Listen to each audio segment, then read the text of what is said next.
sustain me when you stepped in to save my life.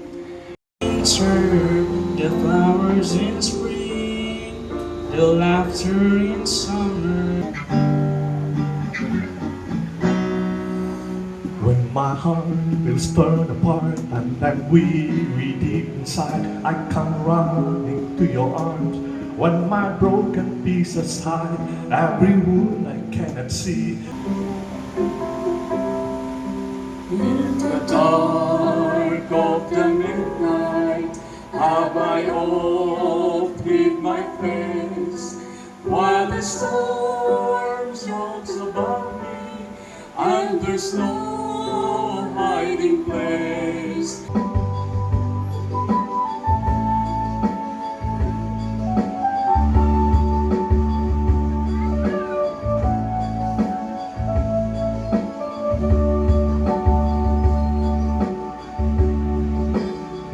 May landas sa iyong harap,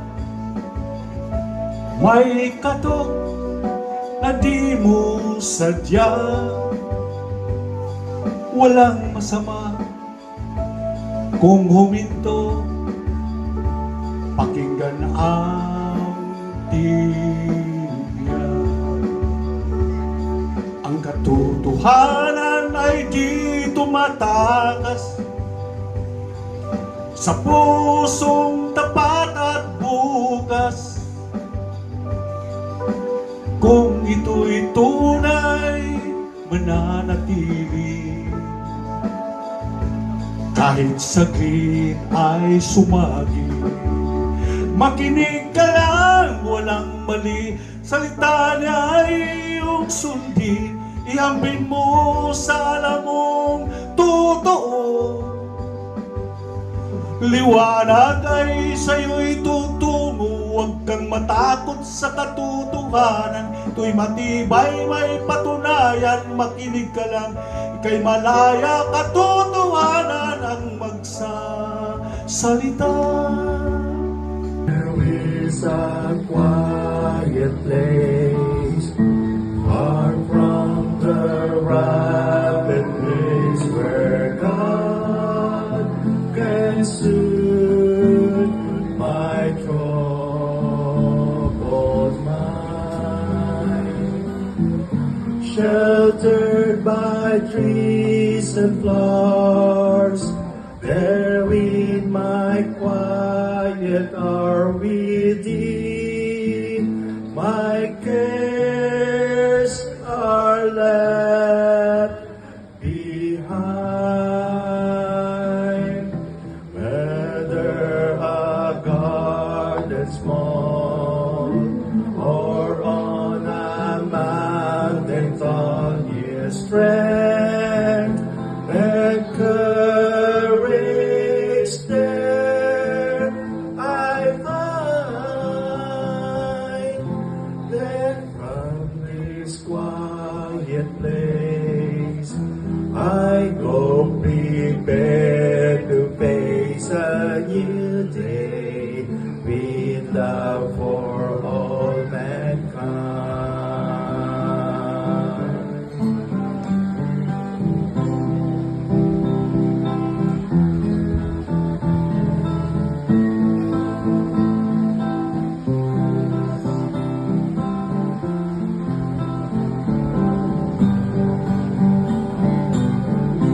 Whether a garden small or on a mountain tall, His strength and courage there I find.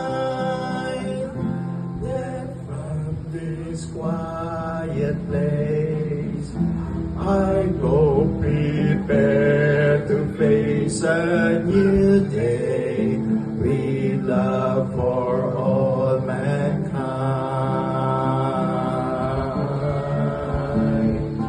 Love for all mankind.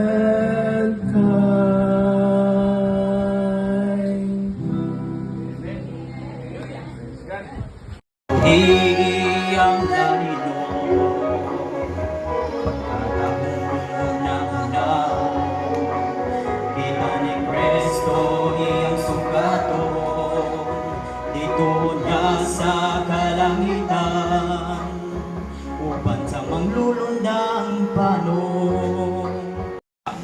Precious, napaka-glorious na samahan na ang Panginoon ang nagtayo. Napaka-great institution. Actually, divine creation ng Panginoon, ang church. But it is made up of imperfect human beings. Hindi magiging perfect ang church hanggang hindi dumating ang Panginoon. So the church is composed of people who have weaknesses. But the good news is that the Lord chooses to work in our weaknesses to show His glory, mga kapatid. To show His glory so that He gets the glory at hindi tayo ang mabigyan ng kaluwalhatian. Ganun po pala yun. Kasi pag tayo ang magaling, pag tayo ang malakas, na isasantabi yung glory ng Panginoon. Hindi siya ang nakikita eh. Hindi siya ang nakikita. Kaya nga, umasa po tayo, magtiwala tayo that our churches has a great future because of that. We don't have to depend on our own strength to build the church. Minsan iniisip ko siguro kailangan natin ng artista para maging malaking church. Pero hindi. Hindi po. Hindi natin kailangan ng superstars. We don't need unusual talent. Ang kailangan natin is we need normal, everyday people and the empowerment of the Holy Spirit. Yan po ang pinakamahalaga dyan. The empowerment of the Holy Spirit. So yan po ang una. Dito tayo sa pangalawa. Kasi maikli lang ito eh. Kanina nga tinanong ako ni Bud Herbert eh. Sabi ko, stick ako sa homiletical na natutunan ko sa homiletics, no? Maiksi lang po ako mag-preach. Pangalawa, Christ is building the church. This is stated in our text in Matthew 16:18. Christ is building the church. Ito pong sinabi ni Kristo na I will build my church. It is a progressive tense. At sabi niya, I will be building, from the Greek word oikodomeso. I will continue to build my church. So sabi niya yan, no? I will build my church. Si Jesus ang mag-build. Jesus would handle the building process. Tayo, mga instruments tayo. Ang mag-build ng church, siya yung engineer. Siya yung magpalakas, siya yung magpatatag ng church. God chooses to use us as His instruments. But ultimately, it is Jesus who is building His church. Dapat po nating ma-realize po yan, mga kapatid. It is His church, not our church. Sabi niya, my church. Church niya. So our prospects are as bright as the prospects of Christ Himself. Alam nyo, kung pag-aralan natin sa geography, sa Bible geography, yung location ng church ay parang hindi lalago, no? O hindi mabuild, hindi maitatag. Kasi yung teritoryo na yun ay Gentile territory in the region of Caesarea Philippi. They were about 200 kilometers from Jerusalem in the northern part of Palestine. Choose a place known for its pagan religions. It has been a center for Baal worship. And sabi nga ng isang scholar, 14 temples ang nandoon ng templo ni Baal in the area. Pero walang problema yun sa Panginoon. Hindi natakot ang Panginoon na itayo yung church doon sa ganong setting. Tayo din hindi tayo matakot. Kahit ano ang mga nakikita nating katatakutan sa paligid natin. Ano ang kinatakutan natin? Wala tayo dapat katakutan.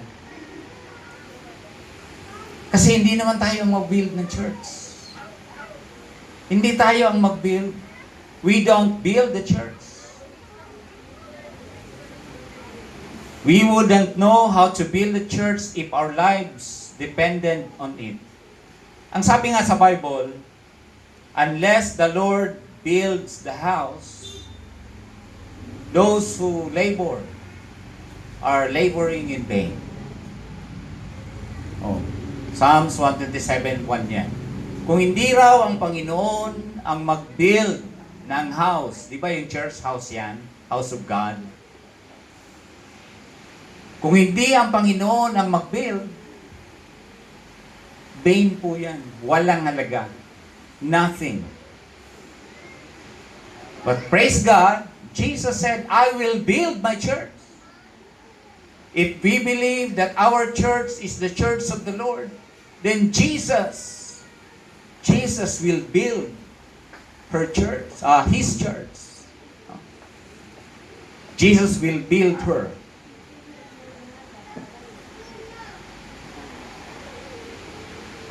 Pangatlo, number 3 na tayo. The gates of hell will not prevail against it. Ayan po sa verse 18. Yung text natin.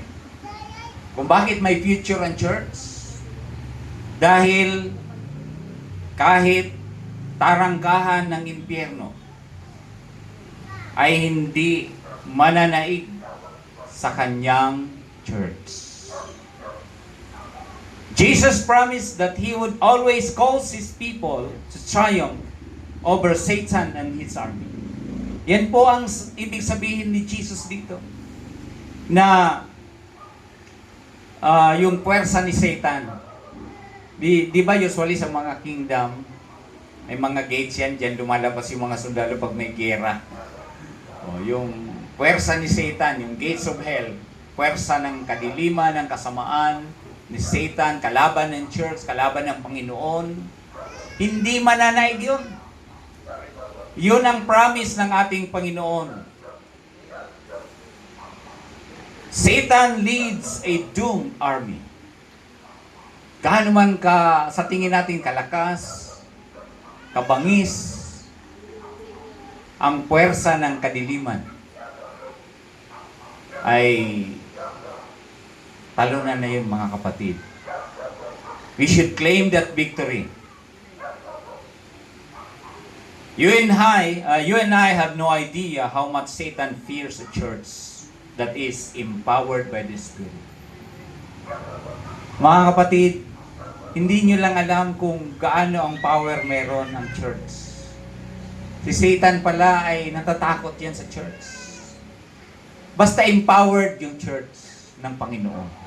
Basta yung church, alam niya kung saan siya tumitindig. Alam niya ang kanyang kalagayan, kung sino siya, kung sino ang nagtatag sa kanya, sino ang nagbigay sa kanya ng kapangyarihan, natatakot po si Satan. Natatakot po siya. Alam niyo po, ang laban tapos na eh. Tapos na po yung laban. Minsan, akala ng marami ay hindi pa tapos ang laban. Actually, tapos na yung laban. Naniniwala kayo dyan? Ako naniniwala, tapos na eh. Kaya lang, sa laban dito sa mundo, ng mabuti at masama, parang hindi pa tapos, di ba? Parang nananalo yung masama eh. Pero di ba may mga May mga game show na parang manipulated na yung game, yung event. Alam na ang panalo doon. Parang show na lang yun eh. Alam nyo kung titingnan nyo, nakasulat na sa Bible ang end. Ang end. Ang katapusan ng age o ng period, ng time, ng mga pangyayari. Na-declare na eh. Sa Bible. Kung basahin nyo ang Book of Revelation, hanggang sa end ng mundo, nakasulat na eh. O baka hindi tayo naniniwala na mag-end ang mundo? Mag-end po ang mundo. Di ba minsan tinanong si Jesus ng mga disciples niya, Lord, tell us when shall these things be and what shall be the sign of thy coming and of the end of the world? Sabi ni Jesus Christ, there will be various earthquakes. Oh, nakakaranasan tayo ng earthquakes. Sa Bicol nga, hindi lang dito sa Mindanao. We have there a swarm of earthquakes. Narinig nyo na yun, swarm. Ang dami na. Ha? Dami na ng earthquake. Mga kapatid, kung hindi tayo maniwala niyan na malapit na yung signs ng coming ni Jesus Christ. Kaya maniwala tayo sa nakasulat sa Biblia. Ang nakasulat sa Biblia, talunan si Satan eh. Yung wicked, hahatulan doon sa dagat-dagatang apoy. Ang righteous, bibigyan ng gantimpala. Ibibigay yung mana nila na buhay na walang hanggan. Nakasulat na po ang lahat ng ito.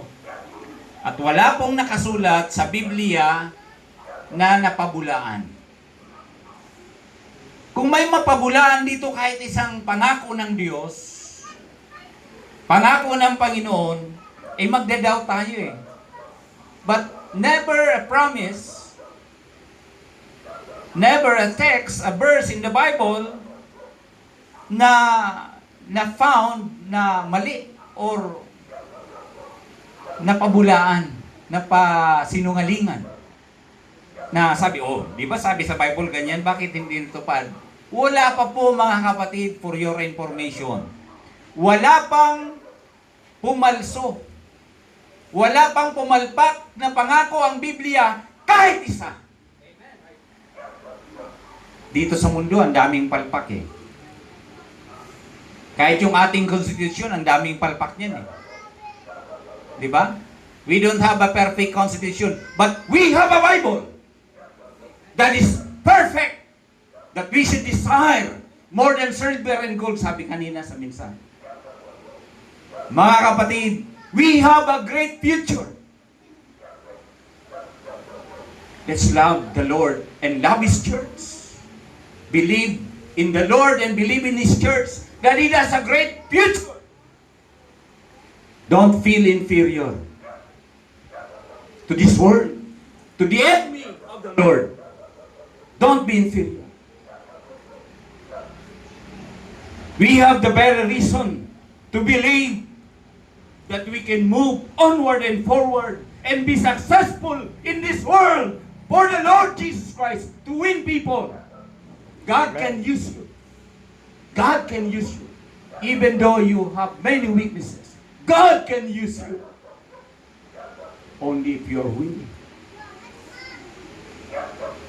God can use us, my brothers and sisters. Satan's army is doomed.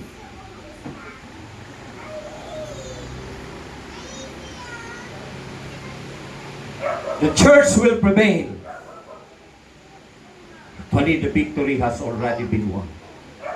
We have a powerful message, a powerful gospel that can change people. Only we should show it. We should let our light shine before them. Do not be afraid to testify. See them compassionately like the Lord Jesus. Know that they will perish without Jesus.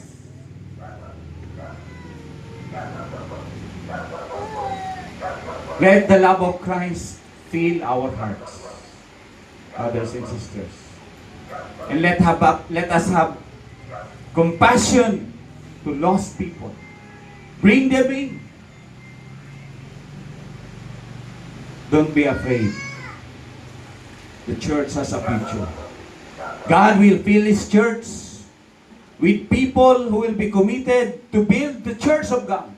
And it is not our problem, it's the Lord's promise that He will build His church. God wants us to be willing instruments. Gagamitin po tayo ng Panginoon, mga kapatid. At ito ay blessing sa atin. Ang mundo ng ito, wala itong future. Walang future ang mundong ito. Dapat ma-realize po natin yan. Hanging ang sa Panginoon lamang ang maglalas, ang mayroong future. Jesus is coming soon. And He will judge this world, the wickedness of this world. Pero nais ng Panginoon na yung mga tao mabigyan natin ng warning. At gagamitin tayo ng Panginoon. In your area, in your place of work, in your school, kahit saan lugar tayo, God can use you to be a witness. You can be a soul winner. God can use you. By your life, live. Proclaim. According to the song, proclaim and live the truth in Jesus' name.